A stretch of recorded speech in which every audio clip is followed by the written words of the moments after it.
Part 1. What if every night your mind sends you a coded message? A secret dispatch from the deepest, wisest part of yourself, containing a blueprint for your fears, your desires, and your highest potential. And what if, every morning, you simply throw it away, dismissing it as meaningless noise? This isn't a fantasy. For one of the 20th century's greatest thinkers, it was the fundamental tragedy of modern life. We have forgotten the language of the soul, and that language is the dream. The Swiss psychiatrist Carl Jung believed that dreams are not random firings of a sleeping brain, nor are they merely the disguised wishes of our primal instincts. They are direct, unfiltered communications from the vast, ancient intelligence of the unconscious mind. They are a nightly invitation to a conversation with the most mysterious and authentic part of who you are. Tonight, we are going to learn the grammar of this secret language. We will learn to decode the symbols your psyche sends you, to understand its warnings, to embrace its wisdom, and to begin the most important journey of all, the journey inward. Part 2. The Modern Problem. We live in an age of profound paradox. We are more connected than ever, yet we suffer from epidemic loneliness. We have access to infinite information, yet we are starved for meaning. A quiet desperation hums beneath the surface of our busy lives. A persistent, low-grade anxiety. A feeling of being adrift in a world that is loud, demanding, and ultimately hollow. Our culture teaches us to look outward for answers. We are told that happiness lies in the next promotion, the next purchase, the next relationship, the next 1,000 followers. We bury ourselves in busy work, hide behind distractions, and absorb passive entertainment as if it were our job. We have become masters of the external world, but in doing so, we have become strangers to our inner world. In the words of the writer Robert A. Johnson, all the forms of interaction with the unconscious that nourished our ancestors, dreams, vision, ritual, and religious experience, are largely lost to us, dismissed by the modern mind as primitive or superstitious. This dismissal has come at a terrible cost. We have cut ourselves off from the deepest roots of our own being. This severing of the inner and outer life is, from a psychological perspective, the great sickness of our time. And its primary symptom is neurosis. Carl Jung saw neurosis not as a disease to be cured, but as a desperate message from a psyche that has been ignored. It is, he said, an attempt at self-cure. The anxiety, the depression, the obsessive thoughts, the sense of meaninglessness. These are not malfunctions. They are distress signals from the unconscious, a part of you that is trying to restore balance to a one-sided life. When we refuse to go inward voluntarily, the unconscious forces its way into our lives through pathology. It is the psyche's last-ditch effort to get our attention, to tell us that the way we are living is no longer sustainable. The modern individual is like a ship's captain who has decided that the sea is irrelevant. He focuses only on the charts, the instruments, and the polished brass of the bridge, while ignoring the currents, the tides, and the gathering storm on the horizon. He has become so fixated on the machinery of the journey that he has forgotten the ocean upon which he travels. Our neurosis is the creaking of the ship's hull, the groaning of the masts, the undeniable evidence that the sea will not be ignored. We feel this tension every day. We feel the emptiness of a life lived only on the surface. We feel the anxiety of being disconnected from our own depths. We sense that there is a richer, more meaningful reality available to us, but we have lost the map. We have forgotten how to read its symbols. We have forgotten how to listen. But every night, the map is delivered to us again. Every night, the unconscious speaks, offering us a way back to ourselves. The problem is not that the messages have stopped. The problem is that we have stopped listening. To heal this modern divide, we must relearn the language of our dreams. Part 3. The Philosophical Decoding. To navigate this inner world, we need a guide. That guide is Carl Jung. A Swiss psychiatrist and one-time protege of Sigmund Freud, Jung broke away to forge his own path into the depths of the human psyche. He believed Freud was too limited, too focused on repressed sexuality as the driver of human behavior. Jung saw something far grander and more mysterious at work. He saw the psyche not as a storeroom of personal traumas, but as a vast, living cosmos, ancient and full of wisdom. His life's work was to map this inner territory, and his primary tool was the analysis of dreams. To understand Jung's approach, we must first understand his map of the mind. He saw the psyche as having three fundamental layers. First, there is the ego, the center of our conscious awareness. This is the I we think we are, our thoughts, our memories, our sense of identity. But the ego, Jung warned, is just a tiny island in a vast ocean. Beneath the ego lies the personal unconscious.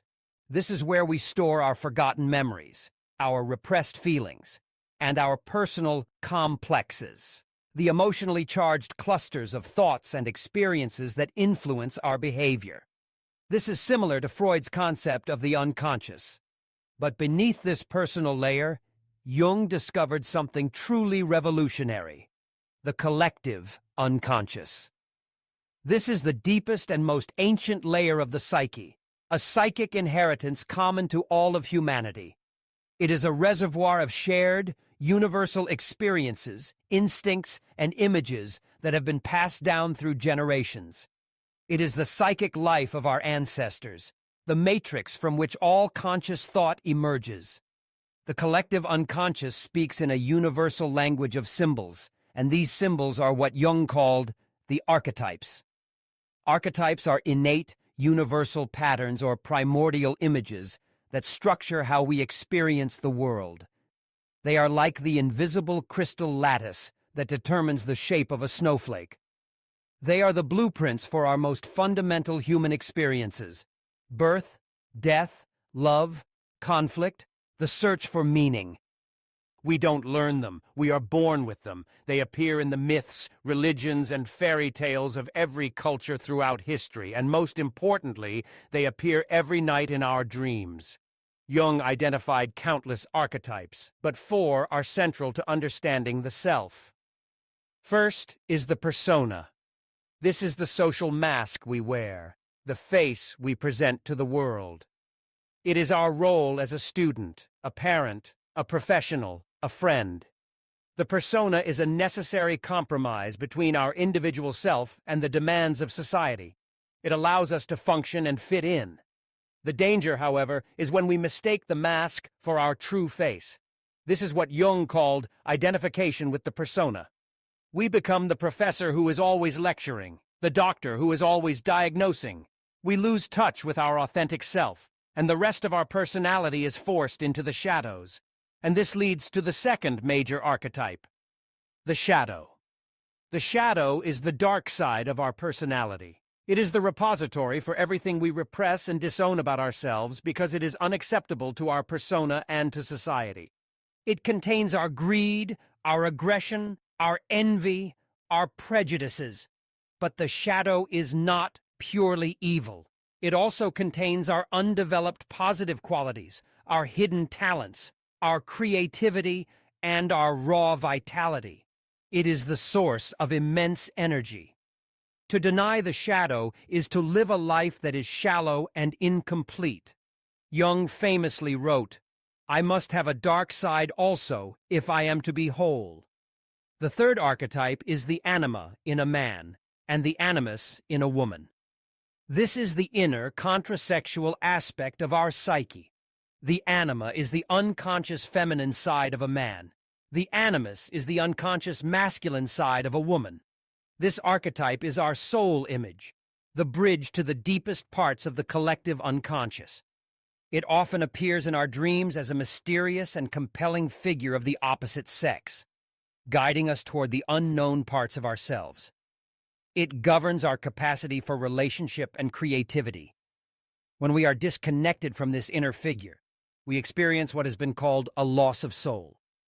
Finally, at the very center of the psyche is the ultimate archetype, the self. The self is the archetype of wholeness, order, and integration. It is the totality of the personality, encompassing both the conscious and the unconscious. The self is not the ego. The ego is the center of consciousness, but the self is the center of the entire psyche.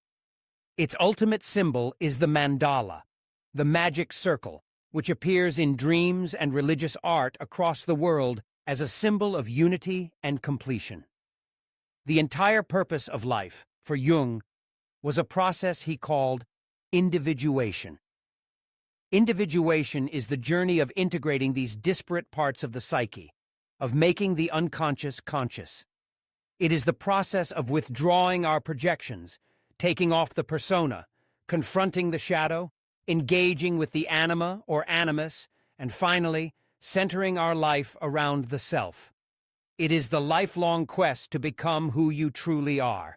And our guide on this quest, the messenger that constantly sends us updates on our progress, is the dream. Part 4. The application in today's world. Understanding Jung's map of the psyche is one thing. Using it to navigate our own lives is another. The modern problem of anxiety and meaninglessness is a direct result of a psyche out of balance. We have over-identified with our persona, our job titles, our social status, our curated online identities. And in doing so, we have exiled our shadow and lost contact with our soul, the anima or animus. Our dreams are the psyche's attempt to correct this imbalance. They are not just random stories, they are highly personalized, symbolic messages designed to guide us back to wholeness. So, how do we begin to read them? The first and most important rule in Jungian dream analysis is that there are no fixed symbols. A dream dictionary that tells you a snake always means X is useless. The language of dreams is deeply personal. A snake to a biologist who loves reptiles is a very different symbol than a snake to someone with a severe phobia. The dream uses images from your life, your memories, and your culture to speak to you. Instead of a dictionary, Jung used a method called amplification. This is the process of exploring a dream image to uncover its layers of meaning. It involves 3 steps. First, personal association. What does this image mean to you personally? If you dream of a specific house, don't look up house in a book. Think about that house. What memories, feelings, and experiences do you associate with it? Second, cultural association. What does this symbol mean in your culture? What role does it play in myths, fairy tales, religion, and art? This helps connect your personal experience to the broader human story. Third, archetypal association. What is the universal, primordial meaning of this symbol? What does it represent at the deepest level of the human experience? Let's apply this method to some of the most common dreams people have, to see how they might be decoded. A dream of being chased is one of the most frequent. On a personal level, you must ask, what am I running from in my waking life? But on an archetypal level, the figure chasing you is almost always your own shadow.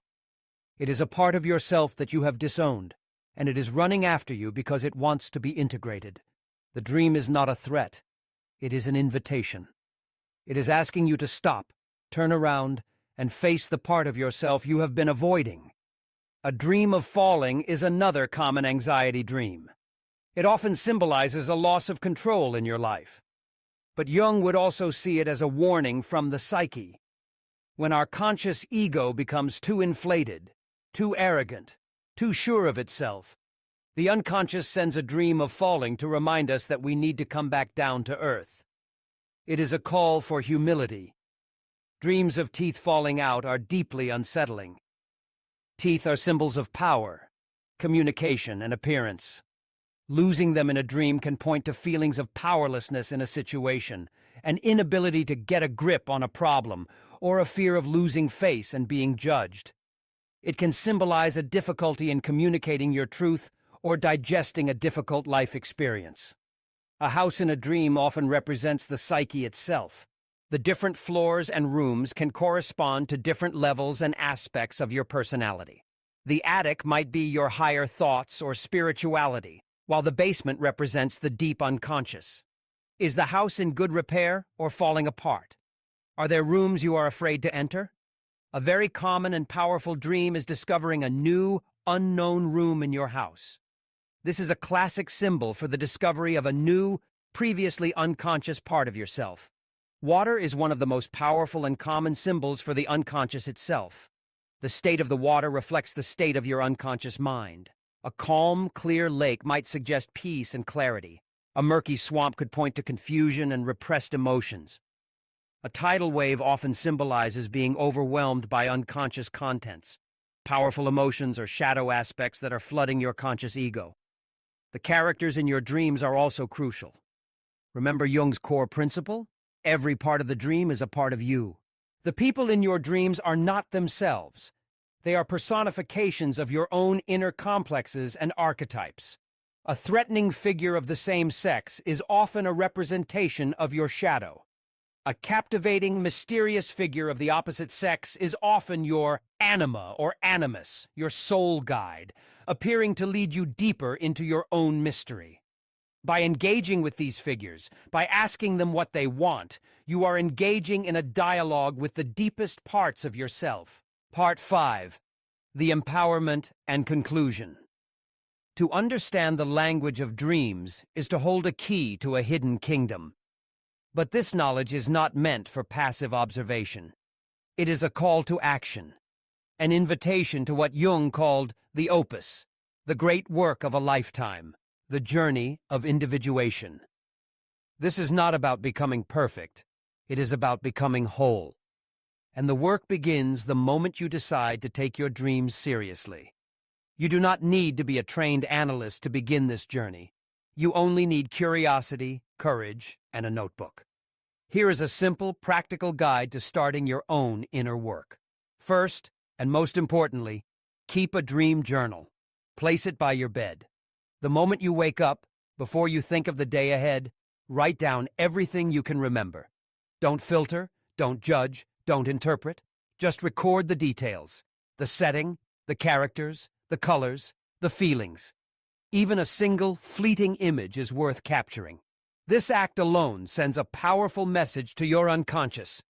I am listening. Second, when you have time to reflect, give your dream a title. This simple act forces you to identify the central theme or feeling of the dream, helping to bring its core message into focus. Third, practice amplification. Choose one or two key images from the dream.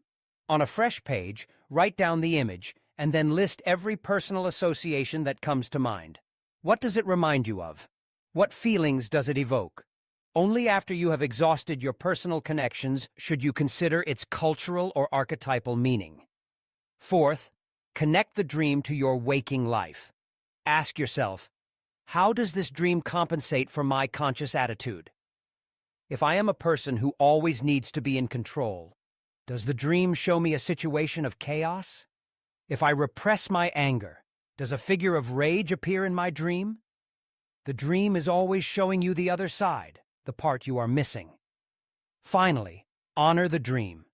The unconscious communicates in symbols, and it responds to symbolic action. Do a small ritual to acknowledge the dream's message. Light a candle. Find a stone that represents the dream's feeling. Draw a picture of a dream image.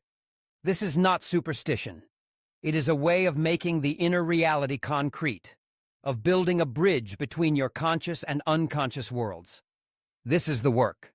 It is a slow, patient, and sometimes difficult dialogue, but it is the most rewarding work you will ever do. In our modern world, we are taught to look outside of ourselves for all the answers. We search for meaning in our careers, our relationships, our possessions, our online profiles.